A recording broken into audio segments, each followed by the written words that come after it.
Ya, pemirsa, kita lanjutkan dialog pagi ini dan masih membahas kawal pilkada dari begal politik, dan saat ini Koordinator ICW Adnan Topanusodo juga sudah bergabung bersama kita. Saya langsung ke Mas Adnan. Mas Adnan, ini kalau kita bicara tadi sempat ngebahas sama Mas Didi ini soal bandit-bandit politik di pilkada ini. Ini hasil penelitian ICW seperti apa sebetulnya, Mas?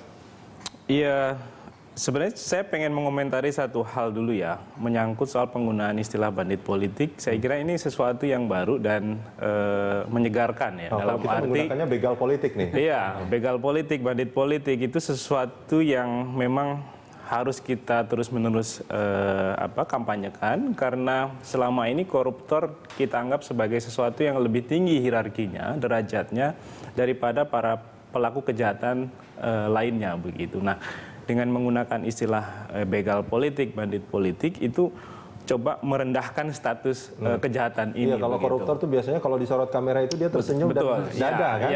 Ya, dan itu yang harus kita dekonstruksi sebenarnya. Dan saya sepakat dengan istilah ini atau penggunaan ini. Nah, studi yang kita lakukan terkait dengan korupsi menjelang pilkada atau ketika pilkada, memang kita menemukan banyak modus ya yang dilakukan baik oleh kepala daerah maupun oleh anggota DPRD. Nah, khususnya untuk kepala daerah, misalnya teman-teman di Jatam, di sektor lingkungan melihat ada kecenderungan kenaikan izin misalnya di sektor tambang, di sektor kehutanan menjelang pilkada. Nah, ini kita bisa duga itu bukan kebetulan ya menurut itu bukan sesuatu yang kebetulan, karena memang ada kecenderungan, ada tren yang bisa ditunjukkan ya berdasarkan data-data dari banyak daerah yang terutama daerahnya memiliki kekayaan sumber daya alam yang cukup besar. Ini tren untuk kenaikan izin menjelang pilkada itu biasanya meningkat, dan ini bisa kita duga merupakan bekal bagi pembiayaan pilkada yang akan dilakukan atau dilaksanakan begitu. Nah, yang berikutnya kita juga menemukan adanya kasus-kasus penggunaan ya APBD terutama pada sisi dana bansos, kemudian dana hibah, itu yang juga meningkat secara drastis menjelang kontestasi pilkada. Nah, ini biasanya dilakukan oleh incumbent ya yang akan maju lagi sebagai calon, karena mereka memiliki kekuasaan langsung dan cukup absolut dalam penentuan anggaran dan alokasinya. Maka kemudian mereka bisa menggunakan kewenangan yang mereka miliki untuk meningkatkan ya alokasi anggaran tertentu yang nanti bisa digunakan untuk kampanye gratis begitu. Oke, itu dua hal ya, itu dari APBD dan perizinan yang dilakukan oleh kepala daerah. Yang lainnya juga menyangkut soal permintaan ya yang secara langsung itu dilakukan kepada para kepala SKPD untuk mengalokasikan presentase tertentu dari proyek APBD untuk ya keperluan pendanaan politik ya. Contohnya maksudnya?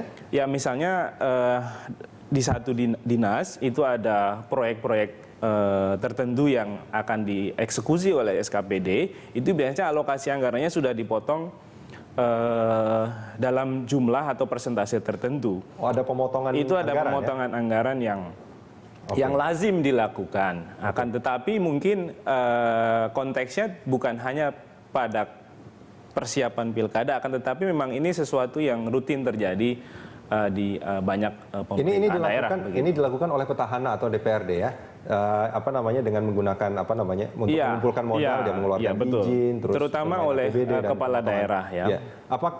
Bagaimana dengan mereka yang bukan petahana?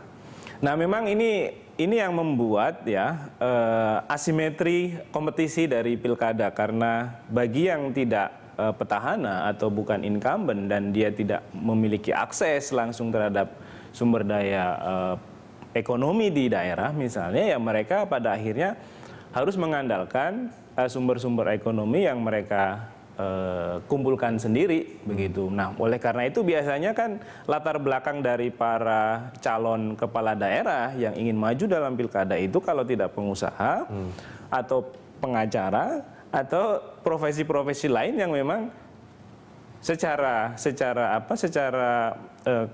ekonomis atau matematis bisa mengumpulkan sejumlah uang yang besar Sejumlah untuk proses pilkada kegiatan itu sampai berapa pilkada. menurut ICW, berdasarkan penelitian ICW? Kalau dari sisi jumlah, kita tidak punya data yang akurat ya untuk menunjukkan satu calon kepala daerah itu membutuhkan sekian miliar misalnya untuk keperluan itu. Karena apa? Karena kita juga melihat dan menyadari bahwa laporan keuangan itu tidak pernah transparan gitu. Oke, Mas Didi mungkin punya penelitian soal ini. Sampai berapa Mas biasanya pengeluaran? Pertama, kalau di kabupaten kota kisarannya 10 miliar ya. 10 miliar. Kalau di provinsi yang besar itu bisa sampai 100 miliar. Sampai 100 miliar. Ya, itu bukan bahkan Menteri Dalam Negeri Pak Gamawan menyebut angka itu. Jadi memang kita susah menunjukkan angka pastinya, tetapi dari berbagai pembicaraan dengan para pasangan calon kan itu muncul angka-angka itu. Jadi memang angkanya cukup gede, oleh karena itu mereka yang menang ini ya mau nggak mau harus mengembalikan biaya yang sudah mereka tanggung. Dan juga mengakumulasi untuk pencalonan berikutnya kan gitu. Jadi itu mutar saja begitu sebenarnya. Nah tadi Adnan sudah menyampaikan berbagai modus.